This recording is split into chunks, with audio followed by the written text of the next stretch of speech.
We're going to talk about Colombian free trade zones and then a little bit about Rionegro free trade zone. Okay? Okay, let's start talking about the meaning of free trade zones. Okay? They are regulated by the law 4 of 2005 and subsequent decrease issued in 2007. These regulations stipulate the definition of this. If you want, we can set the presentation. Oh, can you go? Yeah.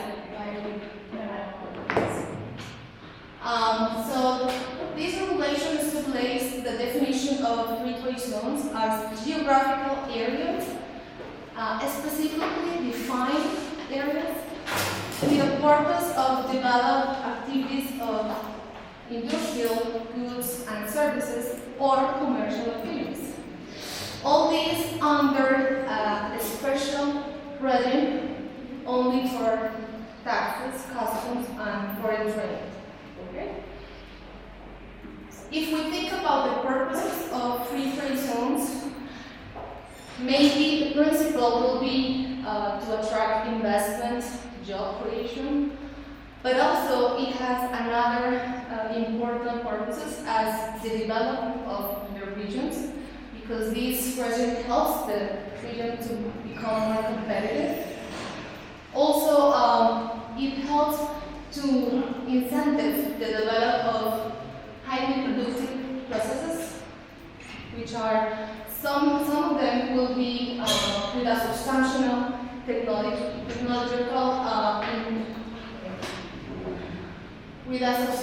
technological innovation component, and those are like mainly the purposes of this project. I would like to add something. Different from other countries, mostly for example America or Caribbean, our free trade zones are not required to export. So if you are establishing a free trade zone in Colombia, you can enter the Colombian market 100%. So there is no limitation in that. And I think that's a very big difference between those free trade zones in Central America and Caribbean. We have two different permanent free trade zones in Colombia. The permanent free trade zones per se, like this one, like Rionegro free trade zone, is like an industrial park, okay, where we have an operator user that administrates the zone, and here there are companies established here to develop its activities. It can be, like I mentioned, industrial goods, industrial services, or commercial activities. And also we have the single enterprise free trade zone. It's also a permanent free trade zone, also called permanent, special permanent.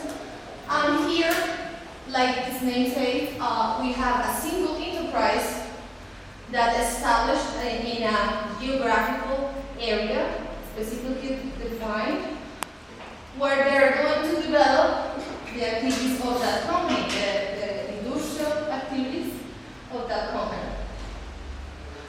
Right now in Colombia, we have 40 permanent free trade zones and 62 of the single enterprise ones. Okay?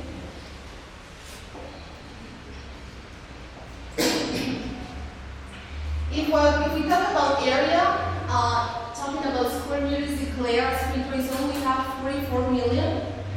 They have an equal balance between the two types of free trade zones, because like around 49% of permanent free trade zones and 51% of single enterprises permanent free trade zones.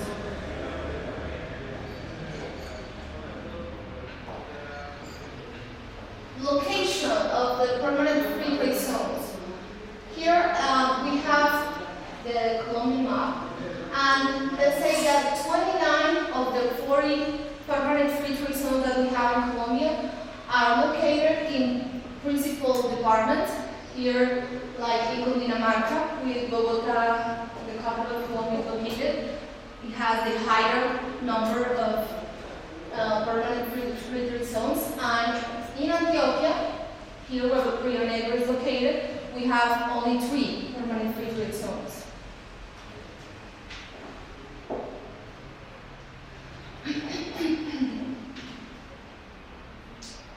Like we have different types of free trade zones, also our regulations bring different types of users in the free trade zones. The operator user that I mentioned before, like we are here, okay, is the enterprise in charge of managing and directing the free trade zone.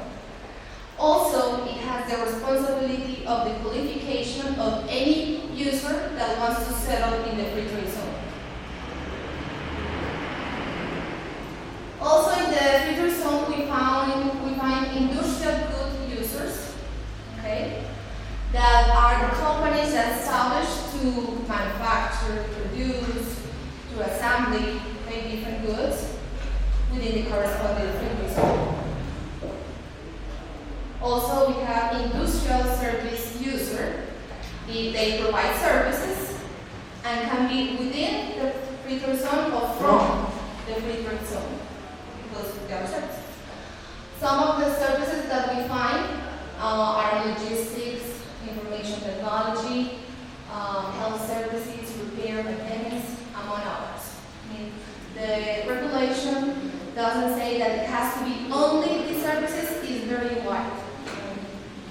They can choose. And the other type of user that we have is a commercial. This type of user only store, market, sell the goods, and sell them. Okay?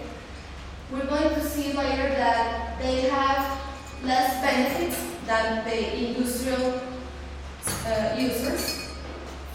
And finally, our regulations allow industrial users to have both capacities: industrial good services, industrial good users, and industrial service users.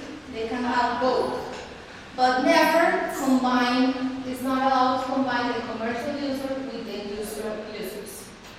We're going to see later because the special benefits that industrial users have. Okay.